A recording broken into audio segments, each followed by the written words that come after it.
Assalamualaikum to everyone. Welcome again to our channel Geoscience Academy. This is me Fahim Ahmed. Today our topic is geography terms. We will discuss 4 terms today. Remaining terms we will discuss in next video inshallah.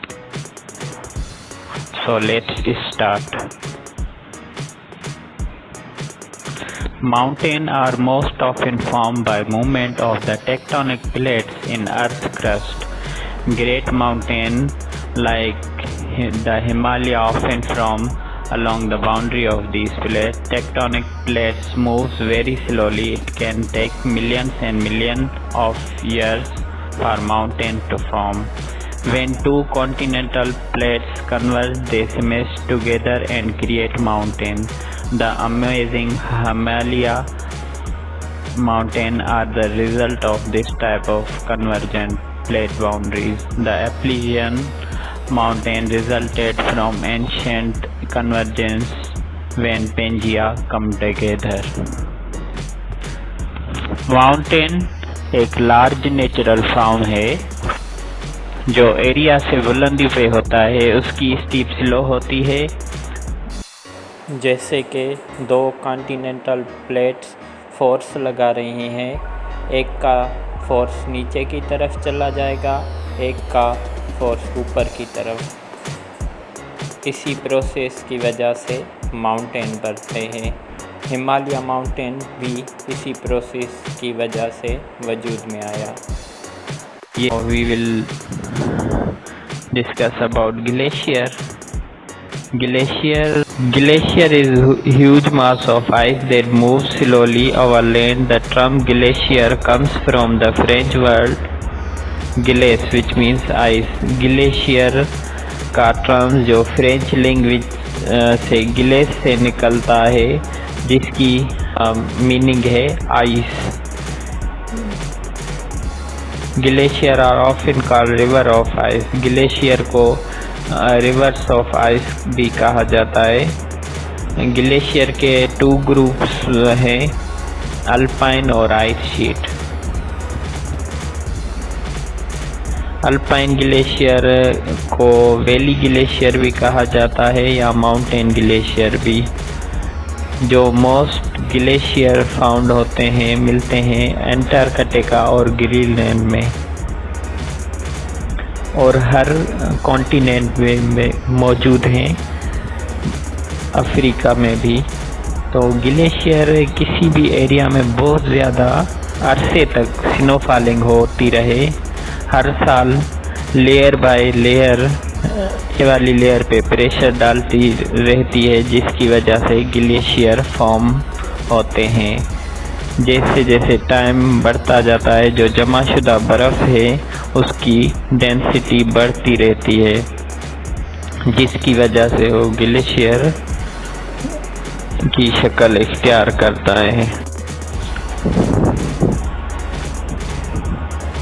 Glacier आपको ज़्यादातर high latitude और high altitude के area में नज़र आएंगे, और glacier की ज़्यादा स्टीप स्लो होती है, वहाँ पे होते हैं और वहीं पे मूवमेंट करते हैं। ये आपको ग्लेशियर क्लेविंग दिखाई गई है कि ग्लेशियर कैसे क्लेव होता है पिक में। सियाचन ग्लेशियर जो वर्ल्ड लार्जेस्ट ग्लेशियर है, जो दुनिया में सबसे बड़ा ग्लेशियर वो लम्बर्ट ग्लेशियर है, जो अंटार्कटिका में मौजूद है।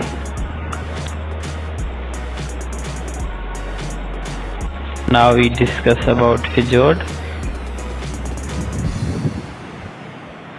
A fjord is long, deep, narrow body of water that reach far inland. Fjords are often set in a huge valley with a steep wall of rock. On other side, fjords are found mainly in Norway, Chile, New Zealand, Canada, Greenland, and the US state of Alaska. Fjords were created by glacier. फिजोर्ड जो है ये long narrow deep inland of sea है। ये glacier के ज़रिए बनता है। Glacier की मूवमेंट एक एरिया से दूसरे एरिया की तरफ हो। ग्लेशियर किसी एरिया में पहुंचते हैं, वहाँ का लैंडस्केप टोटली चेंज कर देते हैं, उस एरिया को वैली में कन्वर्ट कर देते हैं, स्लोली कोलाइड कर जाते हैं, जिसकी वजह से वो फिजोर्ड की शक्ल इख्तियार कर जाते हैं। वैली में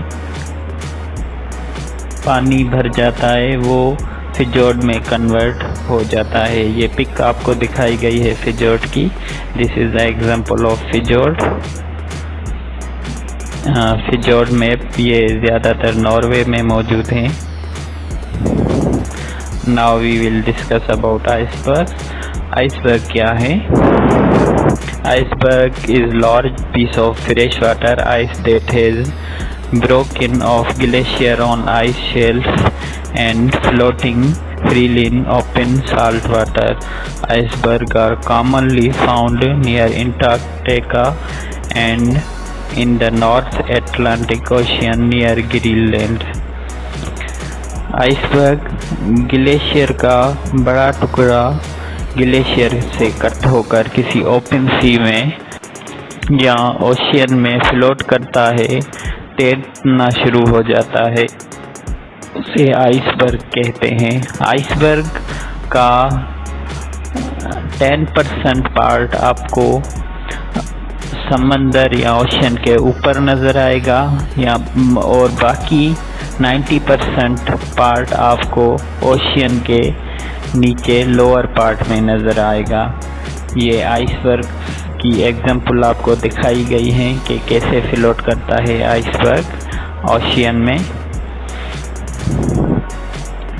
ये मैप है कि कहाँ कहाँ आइसबर्ग ज़्यादातर मौजूद हैं।